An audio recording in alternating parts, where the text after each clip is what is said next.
कहीं कि बहुत सारे जो हमारे बौद्ध भिक्खु भिक्खुनियां उपासक और उपासिकाएं हैं वो कहीं ना कहीं आगे लेकर कोई एक्शन ना ले, और इसलिए आप लोगों को ये ध्यान में रखना चाहिए कि शांति से चला जा रहा है यह आंदोलन, शांति में ही तब्दील रहे। और इसलिए आप लोगों ने इनकी मांगों को पूरा करना अत्यंत जरूरी है। बीटी एक्ट रद्द कर दो और महावादी महावीर को मुक्त कर दो। यदि आपने काम किया तो हम समझ सकते हैं कि आप सच्चे तथागत गौतम बुद्ध के देश के लोग हैं, क्योंकि दुनिया में जाने के बाद आप लोग नाम लेते ही हैं।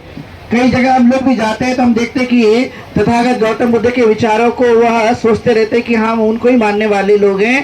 तो आप सही में यदि नाम लेते हो उनका, तो उनके प्रति और उनके अनुयायियों के प्रति उतनी ही श्रद्धा रखना आपका काम होना जरूरी है। और इसलिए ये लगातार जायज मांग को लेकर बहुत सारे उपासक उपासिका बौद्ध भिक्खु भिक्खुनियां लगातार इस आंदोलन में शामिल हो रहे हैं और जगह जगह से लोग आ रहे हैं। तो उनका जरूर ध्यान रखिए, क्योंकि ये बिहार जहाँ पर ये बोध गया है तथागत गौतम बुद्ध का श्रद्धा का स्थान है, जहाँ पर लाखों लोग दुनिया भर के लोग आते ही रहते हैं। ये कोई नई बात तो नहीं है कि लाखों लोग नहीं आते होंगे। यहाँ श्रद्धा के स्थान को अपना श्रद्धा स्थान मानते हुए लाखों लोग आते रहते हैं, लेकिन धरना करने के लिए नहीं आते। लेकिन अब की बार आपने देखा होगा 12 फरवरी से लगातार धरना करने के लिए उन लोग यहाँ पर आ रहे हैं, और दुनिया की नजर भी इस पर है कि इन्होंने बौद्ध लोगों को दे देना चाहिए, क्योंकि ये बौद्ध लोगों की धरोहर हैं। और नहीं तो सभी जगह हमारे एक एक बौद्ध भिक्षुओं को भी नियुक्त कर दिया जाएगा।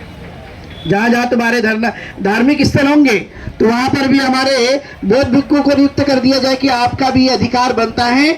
और नहीं तो हमारे बौद्धों का महाविहार बौद्धों के हाथों में देना चाहिए। इसलिए लामा जी और बनते प्रज्ञाशील और सभी बौद्ध भिक्षु गणे लगातार मांग करते जा रहे हैं कि इसे हमें हाथ में दे दीजिए। और पूरी निष्ठा के साथ, पूरी निडरता के साथ, पूरे साहस के साथ, पूरी हिम्मत के साथ और पूरे जोश के साथ में यहाँ पर डटे हुए हैं। और बहुत सारे लोग दूर दराज से भी यहाँ पर लोग आ ही रहे हैं, उनके अंदर में ही उतना ही उत्साह और उतना ही जोश है। और इसलिए इस बात का ध्यान जरूर रखिए। हम आप लोगों से हमेशा ये अपील भी करते जा रहे हैं शांति के साथ, लेकिन आपने ध्यान नहीं दिया तो ये कहीं ना कहीं आगे चलकर और बड़ा आंदोलन साबित हो सकता है। क्योंकि हम लोग सभी जगह लोगों के साथ मीटिंग करते जा रहे हैं, तो लोगों का यही कहना है कि अशोक जयंती के समय जितने लोग आप लोगों को यहाँ दिखाई देंगे उससे कई गुना इस बार बौद्ध जयंती के समय भी बड़ी संख्या में बौद्ध भिक्खु भिक्खुनियां उपासक और उपासिकाएं भी जयंती में दिखाई देंगे। क्योंकि जहां पर भी हम बात कर रहे हैं तो लोग कह रहे हैं, कुछ लोग कह रहे हैं जयंती में अशोक की जाएंगे, कुछ लोग कह रहे हैं कि तथागत गौतम बुद्ध की जयंती में मतलब वैशाख पूर्णिमा के समय हम यहाँ पर जाएंगे। तो भारी संख्या में लोग यहाँ तादाद में पहुंचेंगे। और इसलिए आप लोगों ने ये अवेयर करना चाहिए, ये ध्यान देना चाहिए कि ये बौद्धों का महाविहार जितना जल्दी हो सके उतना जल्दी आप लोग दे दीजिए।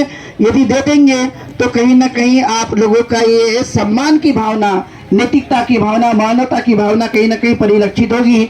और नहीं तो आप लोगों की दोहरी जो राजनीति चलती है, दोहरे मापदंड चलता है, वो कहीं ना कहीं हमें देखने के लिए मिलते रहता है। इसलिए आप सभी लोग इस बात के लिए डटे रहिए। जितने भी इस लोक उपासक उपासिकाएं इस धरने आंदोलन को बड़ी मजबूती के साथ मदद कीजिए, साथ दीजिए, जिससे हम इस मांग को आने वाले समय में अपने हाथ में लेकर के हमें गर्व से कहना पड़ेगा। ये तो आज सर झुका के कहना पड़ता है कि महाविहार हमारे हाथों में नहीं है। कितनी शर्मिंदगी बात है। यानी हमारा महाविहार सम्राट अशोक के द्वारा बनाया हुआ हमारे हाथ